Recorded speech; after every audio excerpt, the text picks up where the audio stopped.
여러분들 이제 TV를 통해서 들었겠습니다마는 지난 주간에 미국 샌프란시스코에서는 좀 희망적인 그런 소식이 들려왔습니다. 에이펙 정상회담이 열렸는데 미국, 중국이 으르렁거리니까 정신없는 사람도 힘들잖아요. 이제 미국, 중국 간의 정상회담도 있었고, 물론 다자회의지만은 따로따로 정상이 만났습니다.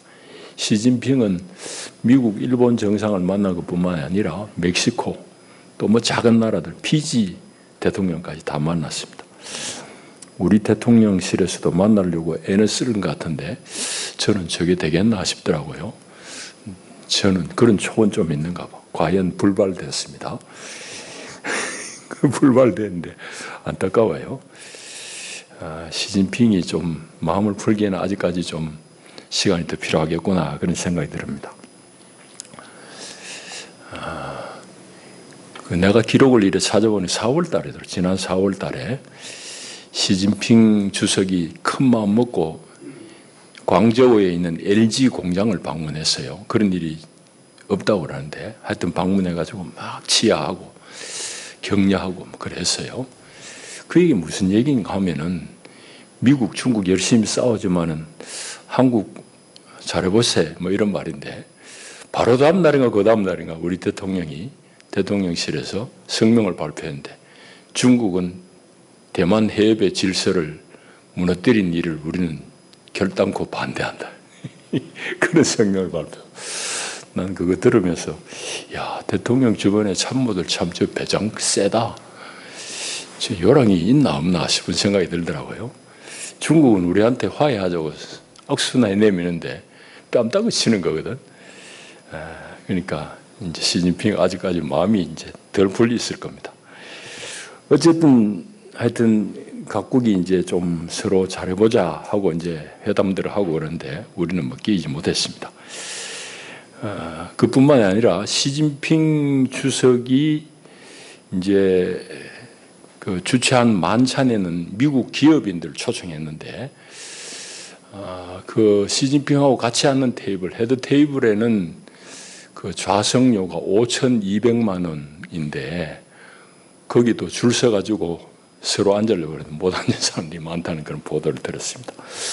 그럼 미국 정부에서는 한사코 중국 격리해라고 그러는데 왜 그럴까요? 중국이 세계에서 제일 큰 시장이기 때문입니다. 기업하는 사람은 물건 팔아야지 살아먹지, 살아나지. 그러니까 정부에서 무슨 소리 해도 자기들은 이제 물건 팔아야 되니까 이제 시진핑하고 잘 이 얘기를 하고 싶은 겁니다. 근데 우리는 어떻습니까? 우리는 경제가 지금 모든 지표상으로 보면 아주 나쁩니다. 이건 대단히 나쁩니다. IMF 때보다 더 힘들다고 하는 그런 이제 지표들도 나오는데, 우리나라 경제는 한 GDP 한 70%가 수출에서 나옵니다. 근데 이제 우리가 지금 일을 힘든 거는 수출이 급감하기 때문입니다. 수출이 급감하기 때문이에요. 수출이 급감한 것 중에서도 제일 큰 몫은 중국 수출이 막히기 때문입니다. 중국은 국가 자본주의잖아요. 그러니까 뭐 정부에서 열중셔 차렷하면은 다 하는 판이니까 이게 우리 정부와 관계를 잘 못 맺는 것이. 대놓고 처음부터 탈중국 정책한다고 막 그러니까 괘씸할 겁니다. 그리고 저는 또 전문가들도 마찬가지지만은 일찍 예상은 했어요. 미국이 대중 싸움하는데 한국을 총알바지로 앞에 내밀고 저게 언제 빠질까 싶은데 미국은 지금 쏙 빠지고 있어요. 자기들은 장사 잘 먹습니다. 우리가 가던 자리에 미국, 일본이 막 들어가서 해먹어요. 우리만 지금 멍하게 지금 손해를 보고 있습니다. 왜 이런 안타까운 일이 일어날까? 소위 말하는 이념 매인 그런 경직된 사고 때문입니다. 제가 여러분들 뭐 이래서라 저래하라 얘기 아닙니다. 이념의 사고가 경직되면은 그런 꼴을 당한다는 얘기를 하고 싶을 뿐이에요. 우리 신앙도 마찬가지입니다. 제가 이제 목회를 이만큼 하면서 여러 가지 한국 사회와 교회를 보면서 던지는 근본적인 질문들이 요즘 좀 많아요. 그래서 고민할 때도 많고 그런데 제가 이제 한국 교회와 사회를 보면서 내린 제 나름대로의 결론은 둘입니다. 한 가지는 뭐냐? 성서의 말씀이 참이다. 성서의 말씀이 진리다. 머리가 아니고 진짜 가슴으로. 저게 우리를 살리는 길이다 하는 게 동의가 돼요. 이제 그런 결론을 하나 내렸고, 또 하나는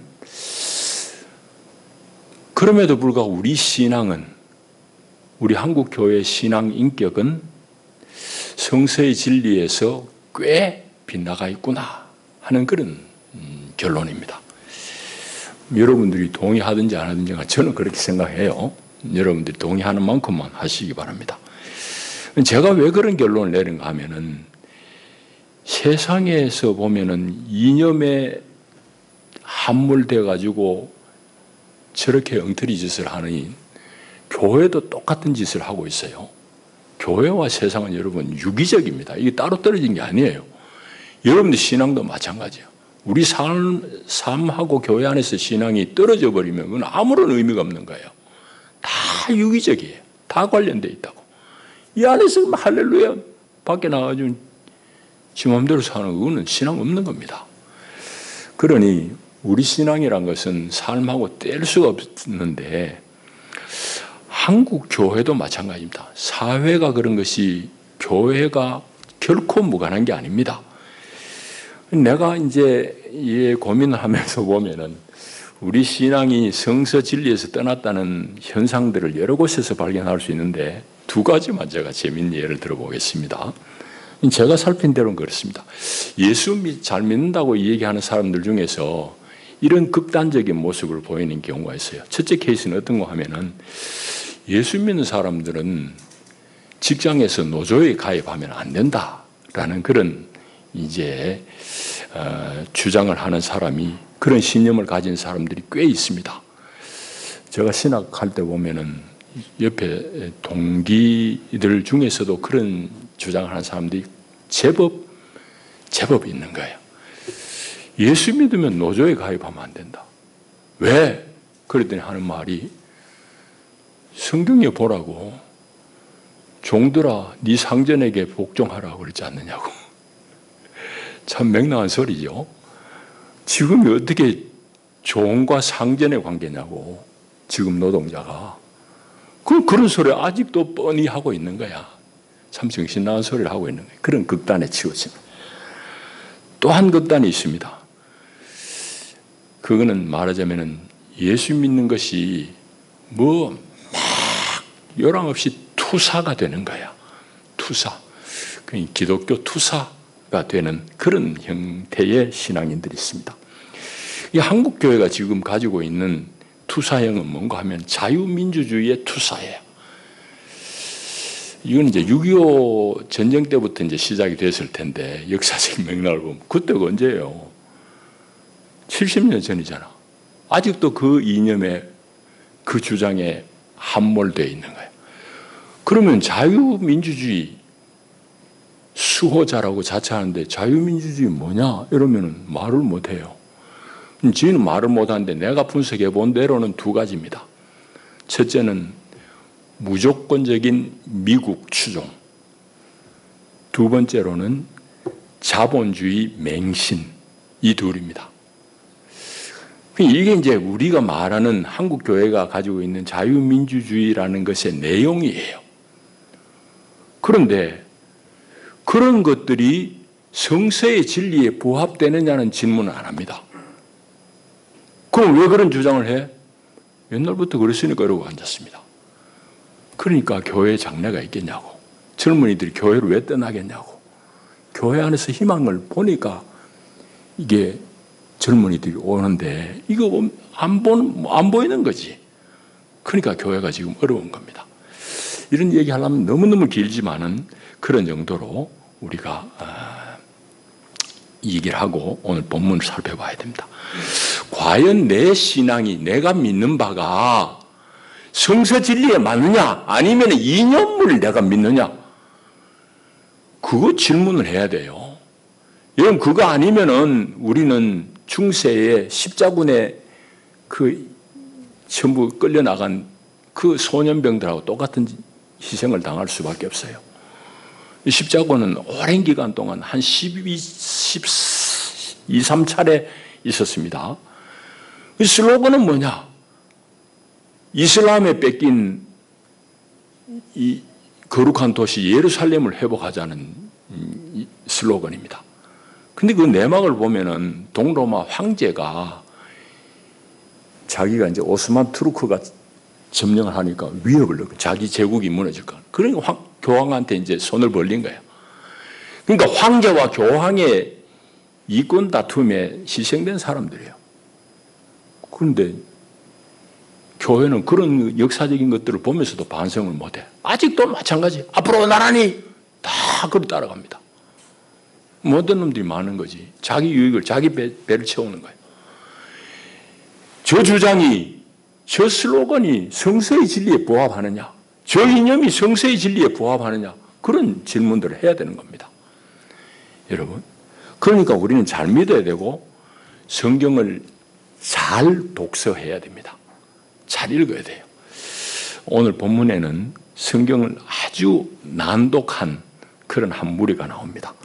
바로 사두개인들인데 오늘 얘기를 좀 해보십시다. 사두개인들은 예수님 당시에 아주 중요한 그런 그 유대 사회에서의 지도 계층 중에 한 부류입니다. 사두개 말고 바리새파도 있고 에세네파도 있는데 이들은 다 얘기하기는 지금 시간이 없고, 사두개파는 어떤 사람인가 하면은 성전 제사를 독점한 종교 귀족 계급입니다. 쉽게 말하자면은 이 사람들은 어떤 성향이냐? 로마에 대단히 협조적입니다. 이 당시엔 로마 식민지예요. 예수님 당시엔 로마 식민지라고. 그런데 본래대로 하면은, 성경대로 하면은, 유대의 전통 따르면은 제사장은 당연히 세습이잖아. 세습인데 이때는 제사장이 세습이 아니에요. 로마 정권이 임명을 합니다. 그러니까 제사장들 어떻게 하겠어요? 당연히 자기들이 인사권을 쥐고 있는 로마 당국에 협조적일 수밖에 없지. 그러니까 로마에 대단히 협조적이고 자기들 신분을 보장받는 그런 이제 형편입니다. 그러니까 로마 제국에 기생하면서 종교 안에 기득권을 보장받는 그런 부류의 사람들이 바로 사두개파입니다. 근데 이런 사람들은 어느 시대나 어느 사회나 다 있게 마련입니다. 우리도 이런 것들이 이제 잘 정리 안 돼가지고 아직까지도 우리 사회가 대단히 혼란합니다. 이제 사상적으로.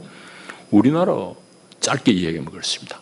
일본이 우리나라를 강탈하니까 일본에 아주 기운, 협조적인 사람들이 있었습니다. 친일파라고 우리 흔히 이야기하죠. 그 사람들 왜 친일했겠어요? 자기 이익 때문이에요. 일본이 좋아서도 아니에요. 그냥 일본에 기생해가지고 자기가 본래 누리고 있던 부와 지위를 누리고 싶은 사람들. 그 친일파들. 이 사람들 해방되면 어떻게 되겠어요? 똑같은 사람들이 역시 미국에 경도됩니다. 미국에 협력해요.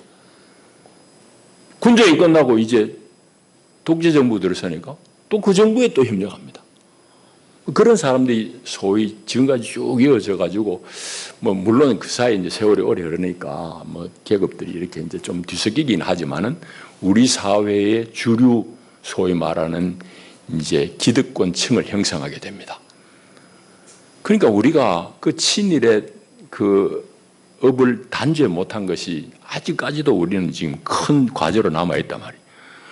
말하자면 이런 사람들은 이념적으로 자기들이 보수, 무슨 가치를 얘기하지만 그건 다 꽝입니다.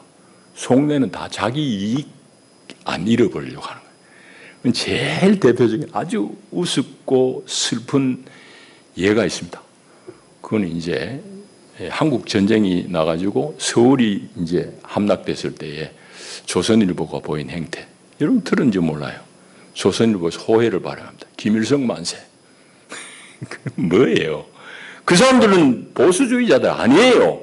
그냥 자기 유익 안 잃어버리려고 하는 사람이에요. 보수를 참칭하지만 가짜 보수예요. 우리 사회가 지금 그런 사람들이 많이 권력을 잡을수록 이 사회는 혼탁하게 되어 있습니다. 그러니 참된 보수를 우리 생각해야 돼요. 이념 사상 없습니다. 지익 챙기려고 하는 사람. 이런 무리들 생각하면 사두개파 쉽게 이해됩니다. 사두개파는 바로 그런 무리의 사람들. 이 사람들은 그런데 부활을 안 믿습니다. 왜 안 믿느냐? 이 사람들은 성경이 오경만 가지고 있어요. 모세 오경만 성경으로 인정하는 사람들입니다. 오경에 부활 얘기가 안 나오지. 그러니까 부활이 없다고 해요. 반면에 바리새인들은 부활을 믿습니다. 자, 바리새인 이야기는 할 수 없고 사두개인들이 부활을 안 믿는데 이 부활 신앙은 사실은 유대 전통에서 역사적인 쭉 맥락을 살펴보면은 바벨론 포로 이후에 이제 부활 신앙이 이제 이 성숙 익어갑니다. 그래서 이제 부활 신앙 그 뒤에 나타나는데 오경만 붙들고 있으니 부활을 인정하지 않는 거죠. 바리새인들은 바로 그런 사람들입니다. 이 사람들이 예수님하고 논쟁을 벌이는 거예요.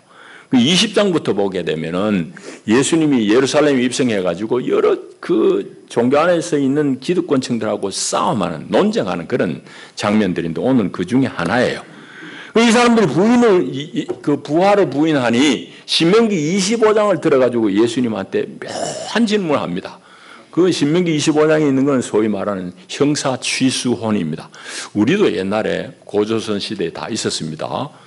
부여, 옥저 이런 데 다 있었어요. 뭔 말인가 하면은 형이 장가 가가지고 살다가 자식 없이 죽어버렸어.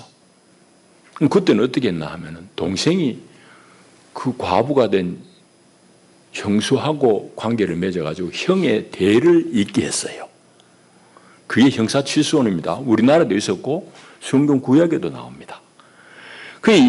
이제 바리새인들이 그 얘기를 들면서 어떤 집에 7 형제가 있었는데 차례대로 마지부터 다 죽어버렸다. 그럼 형수한 사람이 7 사람하고 다 관계했었는데 부활 때는 그러면 이 부인은 누구 부인이 됩니까? 하고 여러 질문을 합니다. 예수님을 대단히 엿먹이는 그런 곤란한 질문이죠. 예수님한테 아주 곤란한 질문을 하는 겁니다. 그런 질문을 하는데 예수님은 어떻게 답변하는가 하면은 저 세상의 삶은, 그 죽음 위에 맞이하는 그 세상의 삶은 이것과는 사뭇 다르다. 그래서 생명 그 자체가 오늘 이 땅에서 누리는 그 생명하고 다르고, 자세하게 예수님 말씀을 못하시니 천사의 그것과 흡사하다고 말씀합니다. 천사의 그것과 같아서 장가갈 필요도 없고 시집갈 필요도 없다. 그런 일이 없다 이 말입니다. 그렇게 말씀하시면서 예수님 하신 말씀은 하나님은 죽은 자의 하나님이 아니다 라는 말씀과 함께 하나님은 산 자의 하나님, 그리고 하나님에게는 모든 사람이 살아있다 라는 그런 말씀으로 오늘 이제 이 대화가 마감됩니다. 논쟁이 마감되는 게요. 오늘 이제 그런 내용을 읽었습니다. 오늘 본문을 조금 살펴보시면은 예수님의 말씀 속에 보면은 저 세상의 삶의 본질은 무엇이고 어떤 것인가 하는 것을 우리가 살필 수 있습니다. 이게 이제 34절, 35절인데 사두개인들이 하는 질문에 깔려있는 그 근저, 그 바탕에 있는 사고의 핵심은 뭔가 하면은 하늘나라를 이 사두개인들이 이해하는 건 뭔가 하면 세상의 삶이, 세상의 생명이 단순히 연장되는 것으로 봤어요.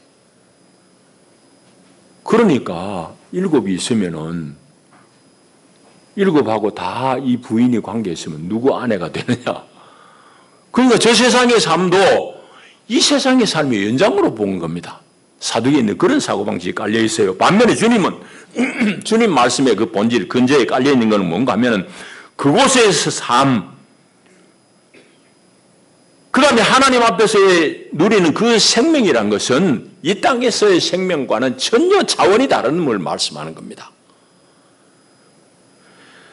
그곳의 생명은 이 땅의 생명의 단순한 연장이 아니라는 걸 말씀하는 거예요. 그래서 그곳의 생명은 전혀 다른 차원의 생명, 다른 차원의 세계가 열림을 예수님이 말씀하는 겁니다. 오늘 우리가 일단 그걸 아셔야 되겠고, 그러면은 저 세상의 삶의 근본적인 내용이 뭘까 하는 질문을 또 해봐야 됩니다. 여기에 대한 궁금증이 많으니까 한국 교회는 뭐 우화처럼 막 천국에 가면 궁궐도 있고 뭐 초가집도 있고 뭐 이런 식으로 얘기합니다만은 사실은 그건 성경에 없는 얘기고 뭐 이제 부흥사들이 좀 이제 재미있게 덧붙인 얘기고 이 본문 속에 보면은 저 세상의 삶의 근본적인 내용이 무엇인지에 대해서 말씀합니다. 그걸 이제 오늘 표현 여기 말씀대로만 하면은 저 세상 삶의 근본적인 내용은 하나님의 자녀로서의 생명입니다. 또 다르게 표현하면 하나님의 생명을 사는 것입니다. 본문대로 하면 그렇게밖에 더 이상 표현할 수 없습니다. 그래서 이제 우리가 이해하기 좋도록 예수님이 하신 말씀은 덧된 말씀은 천사의 생명과 동등하다라고 말씀해요. 그래서 그들은 다시 죽을 수도 없나니 이는 천사와 동등이요 했습니다. 부활의 자녀로서 하나님의 자녀입니다. 그렇게 예수님이 말씀한 겁니다. 그러니까 저 세상의 삶의 근본적인 내용은 천사와 같아서 이 땅의 삶, 이 땅에 우리가 지금 현재 누리는 이 생명과는 전혀 다른 것이다라는 말씀입니다. 그러니 먹고 사는 거, 입고 사는 거 그런 류의 생명, 그런 차원의 얘기가 아니라는 겁니다. 우리가 다 알 수는 없지만 예수님께서 천사와 흡사하다라고 말씀하신 겁니다. 이게 이제 우리가 오늘 읽은 우리 본문입니다. 이제 우리 얘기를 하십시다. 이제 사두개인들은 왜 예수님한테 이런 질문을 했을까요? 물론 예수님을 공격하기 위함이죠. 그런데 이 사람들은 성경을 자의적으로 요즘 우리 시쳇말로 지 마음대로 해석한 결과 이런 잣대를 예수님한테 대면서 자꾸 달라드는 겁니다. 논쟁을 벌이는 거예요. 성경을 지 마음대로 해석한 거기서 나온 결과가 뭘까요? 부활 없다는 맹신이에요. 부활 없다고 자기들이 재단해버린다고. 성경은 그거 아닌데. 이런 것들이 바로 우리 신앙의 이제 말하자면 약점이에요. 우리가 조심해야 될 거라. 여러분, 한국 교회가 이념에 함몰되어 있다고 제가 서두에 얘기했습니다. 어처구니 없는 신앙생활을 해요.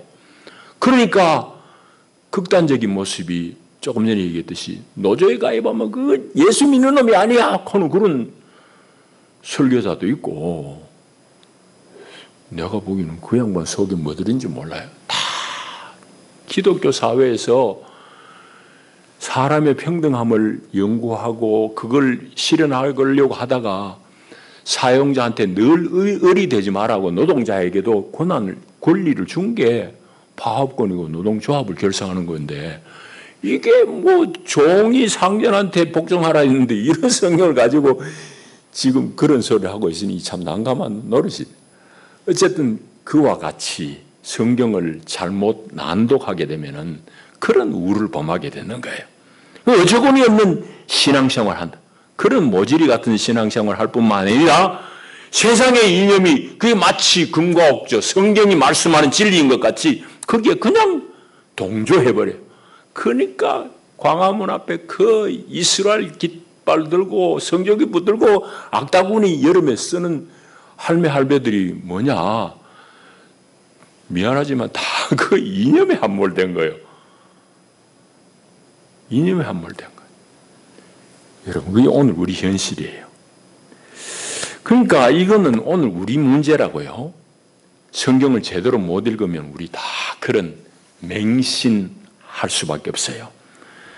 성경을 제대로 읽어야 됩니다. 성경을 제대로 읽으려면은 이 얘기는 또 길지만은 성경을 과학책으로 자꾸 분석하려면 안 돼요. 성경은 과학책이 아니에요. 우리에게 하나님을 믿는 믿음을 독려하는 그런 책이라고. 또 성경을 우리가 문자대로 성경을 편협한 문자대로만 자꾸 읽어가지고 어디 한 군데만 꽂혀가지고 그것만 제일이라고 얘기하면은 안 돼요. 그것도 또 역시 성경을 오해하기 쉽게 만들어요. 지난 수요일 날도 제가 잠깐 말씀드린 것 같은데 여러분도 많이 들었습니다. 특별히 어떤 부류의 부흥사들이 그런 본문을 많이 인용해요. 믿는 자에게는 능치 못할 일이 없느니라. 여러분 그러므로 믿으면 다 됩니다. 할렐루야 아멘 했는데 그 맥락이 어떤 맥락에서 그 말씀을 했는지를 봐야 돼요. 그 맥락은 사도 바울이 빌립보서를 쓰며 자기는 지금 로마 감옥에 있어. 춥고 배고프고 헐벗어. 그런데 내가 하나님 은혜를 알고 보니 내가 굶주림에 처할 줄도 알고 헐벗음에 처할 줄도 알고 모든 일에 내가 자족함을 배웠노라. 그러니 믿는 자에게는 능치 못할 일이 없느니라 이랬는데 오늘 부흥사들은 또 소비자들의 귀를 즐겁게 하려고 하는 공급자인 설교자들은 믿는 자는 능치 못한 일이 없습니다. 믿습니까? 이러고 안 되냐. 야, 아멘 해야지. 이 타임에 아멘 해야지, 아멘. 그래야 교회가 부흥한다고. 우리가 지금 그런 판이에요, 그런 판. 맥락 속에 성경을 안 읽고 그냥 그 한 구절만 붙들고 난독해내는 거지. 이 오늘 우리 문제예요. 사두개파 바로 우리에게 그 반면교사로서의 교훈을 주고 있습니다. 이 사람들은 오경만 가지고 자꾸 시비하는 거야. 자, 그런 우리가 공갈을 얻어야 되고 또 한 가지는 그럼 우리는 누구냐? 우리가 이 땅에서나 저 세상에서나 변치 않는 것은 하나님의 자녀로서의 삶입니다. 하나님의 자녀로서의 삶은 연속됩니다. 이 땅에서는 먹고 마시고 추우면은 옷 입어야 되고 잠 오면 자야 되는 그런 생명이에요. 때 되면 장가 가야 되고 시집 가야 되지만은 저 세상은 전혀 다른 그런 차원의 생명입니다. 그럼에도 불구하고 변치 않는 것은 하나님의 자녀로서의 생명입니다. 여러분 이것을 우리가 아셔야 됩니다. 그러니 마땅히 우리는 이 세상에 살 때에 이 세상과 여기가 끝이 아니란 것을 알고는 하나님 앞에 가서 누릴 그 영원한 삶을 우리가 소망하며 준비하며 살아야 되는 겁니다. 그게 하나님의 자녀로서의 삶입니다. 예수님도 오셔서 첫 마디가 그거고 세례 요한도 그러죠. 때가 찼고 하나님의 나라가 가까웠으니 회개하고 복음을 믿으라. 그 말씀대로 복음을 믿고 그대로 사는 거예요. 그래서 예수님의 삶의 모범을 따라서 우리도 세상 가운데 용서와 사랑의 마음으로 싸움박질 그냥 갈등이 난무한 이 세상 가운데 하나님의 평화를 펼쳐가면서 사는 것. 그게 바로 그리스도인의 삶이죠. 하나님의 자녀로서의 삶인 거죠. 자, 그런 것이고. 또 한 가지 더 우리가 얻을 공부가 있습니다. 그건 이제 38절 말씀인데 38절은 두 문장이에요, 사실은. 그런데 같은 내용으로 저는 읽혀져요. 하나님은 죽은 자의 하나님이 아니요. 이제 이 얘기를 하는 것은 출애굽기 3장 6절 때문입니다. 그 앞에 그 37절에 있는 게 그 출애굽기 인용이에요. 출애굽기 이제 그 인용인데 하나님께서 모세에게 당신을 계시할 때에 나는 이 조상 아브라함의 하나님, 이삭의 하나님, 야곱의 하나님이라 그랬거든요. 하나님 그 사람들 수백 년 전에 세상 떠난 사람들 죽은 사람이면은 하나님이 뭐 하려고 죽은 사람 이름들 먹이겠느냐. 그러니 하나님은 죽은 자의 하나님이 아니요 살아있는 자의 하나님이시라. 그러면서 38절 뒤에 보면 하나님에게는 모든 사람이 살았느니라. 하나님 앞에는 아브라함도 이삭도 야곱도 그뿐만 아니라 모든 믿는 사람들이 하나님 앞에서는 살아있다. 이 말씀을 이제 예수님이 하신 겁니다. 이 말씀의 의미를 우리 살펴봐야 돼요. 그건 뭔가 하면은 하나님께 연결되어진 삶을 사는 사람, 여기 표현대로 하면 하나님의 자녀들은 어디에 있든지 그는 살아있다. 누구나 살아있다는 이 말입니다. 우리가 어떻게 하나님의 자녀가 됩니까? 우리가 어떻게 하나님께 연결됩니까? 그건 예수 그리스도 한 분밖에 없는 거죠. 예수 그리스도를 통해서 우리가 하나님의 자녀가 되는 것이고 하나님과 연결되는 것입니다. 그러니 예수님께서 하신 말씀, 나는 길이요 진리요 생명이니 나로 말미암지 않고는 아버지께로 올 자가 없느니라 한 말씀도 바로 그 말씀입니다. 예수님이 우리를 하나님에게로 연결해 주는 유일한 길입니다. 유일한 진리입니다. 유일한 생명입니다. 그러니 그 안에 있는 사람은 어디에 있든지 하나님의 생명을 누리는 사람이다 라는 말씀이고, 또 하나님께에게는 모든 사람이 살아있다는 것, 이건 대단히 좀 독특한 표현입니다만은 이 말씀의 의미도 마찬가지입니다. 그렇게 말씀하시는 이유는 하나님은 생명 그 자체입니다. 그리고 하나님은 생명의 근원이고 하나님은 생명의 출처입니다. 하나님에게는 죽음이 없습니다. 이게 얼마나 놀라운 일인지 몰라요. 얼마나 놀라운 그런 말씀인지 모릅니다. 여러분, 우리가 하늘을 보고 땅을 보고 이렇게 보면은 이거는 뭐 그야말로 영원하겠지 하지만은, 여러분, 우리가 사는 이 땅도 우리가 보는 태양도 영원하지 않습니다. 끊임없이 생명 활동을 하고 있습니다. 그 생명 활동은 종말이 있다는 얘기입니다. 제 말이 잘 안 믿어지면 여러분,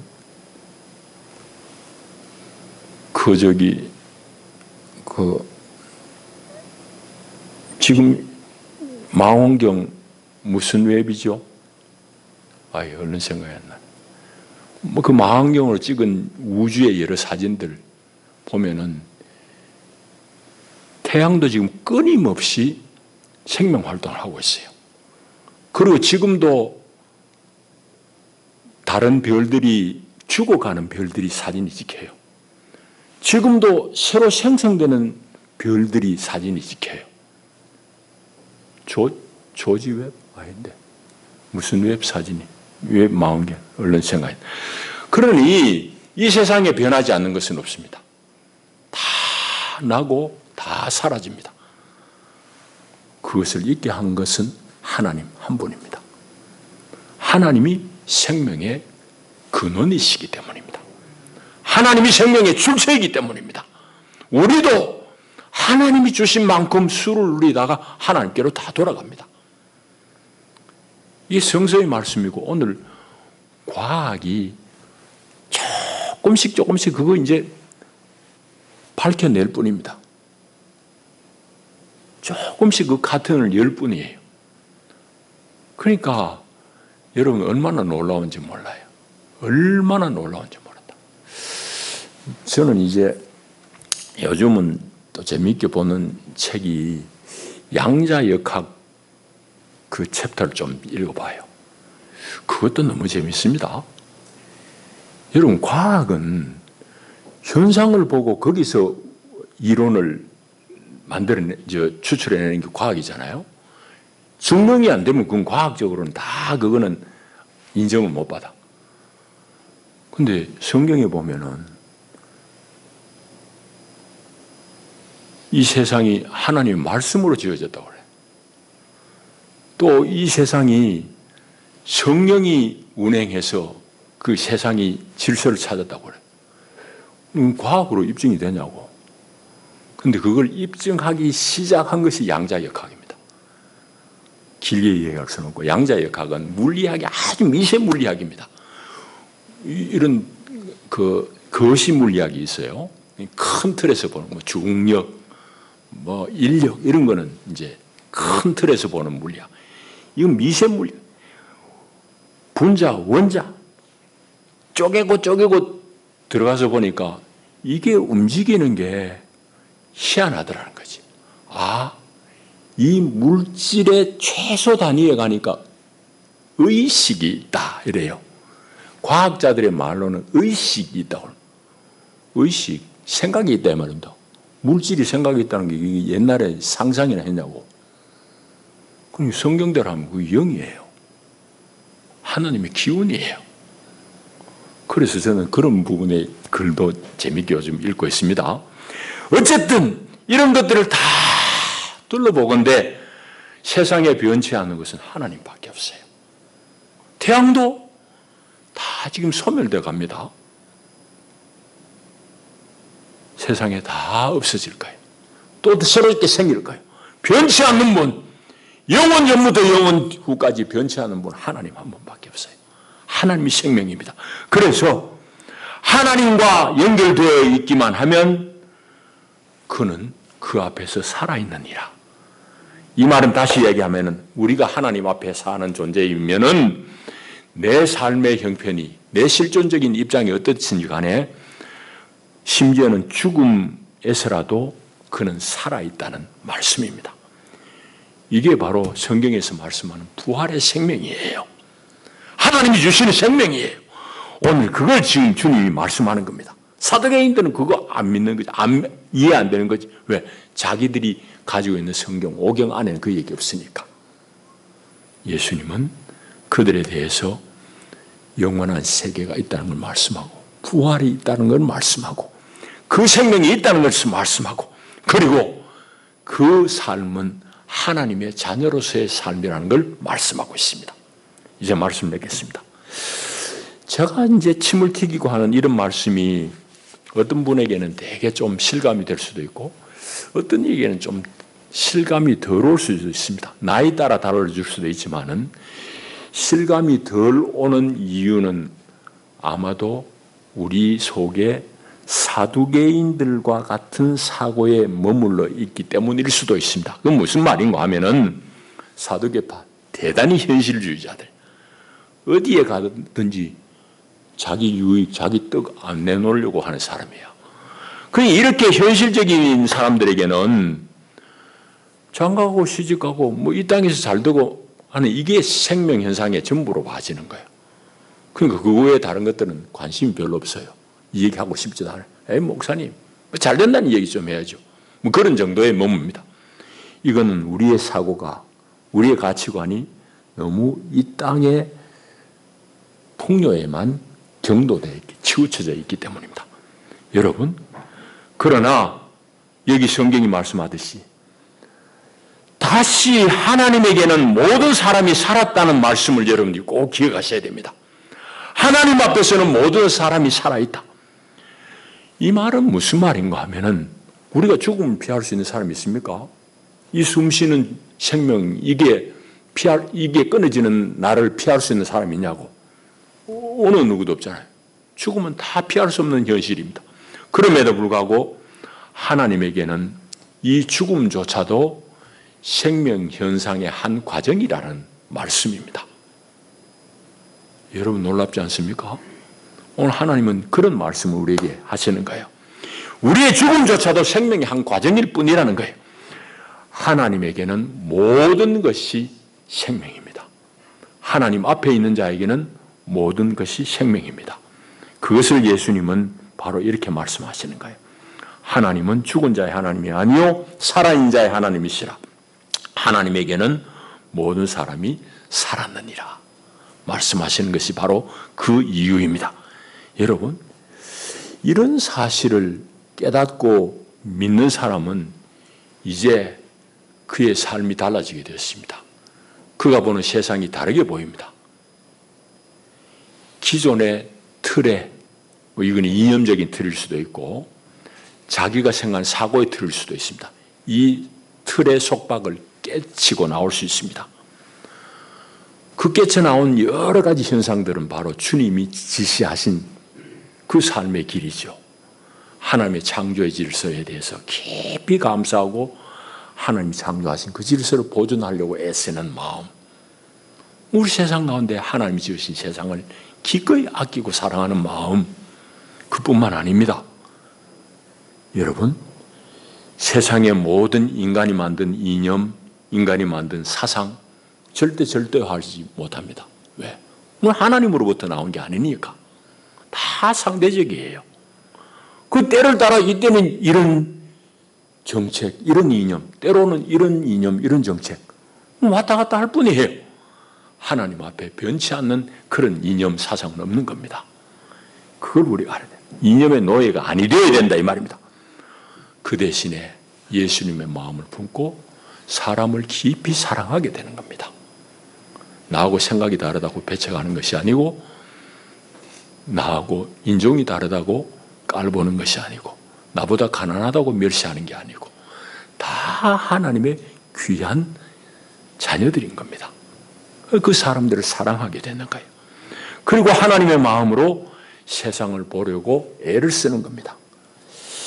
이렇게 이 생명, 하나님의 자녀로서의 생명을 사는 사람은 모든 삶의 여정에서 하나님을 찬양하고 감사할 수밖에 없습니다. 여러분, 저와 여러분들이 이런 하나님의 자녀로서의 삶을 살아내기를 축복합니다. 기도합니다. 주님 감사합니다. 사랑합니다. 오늘도 우리를 부르셔서 우리에게 영원한 세계가 있고 죽음 뒤에도 하나님 앞에서 사는 삶이 있음을 주님 말씀합니다. 우리는 이 세상의 시민이면서 한편으로 하늘의 시민권을 가진 사람들입니다. 하나님 사랑하며 예수님께서 지침하신 대로 그 주의 뒤를 잘 쫓을 수 있는 하나님 자녀들이 다 되게 하여 주옵소서. 그리하여 가짜가 판치고 세상의 이념이 판치는 이런 세상 가운데 하나님의 마음으로 예수 그리스도의 사랑으로 세상을 잘 섬기며 살아내게 하여 주옵소서. 그리하여 이 세상 가운데 하나님의 나라가 더욱더 분명해지는 일이 우리를 통하여 이루어지게 하옵소서. 예수님 이름으로 기도하옵나이다. 아멘.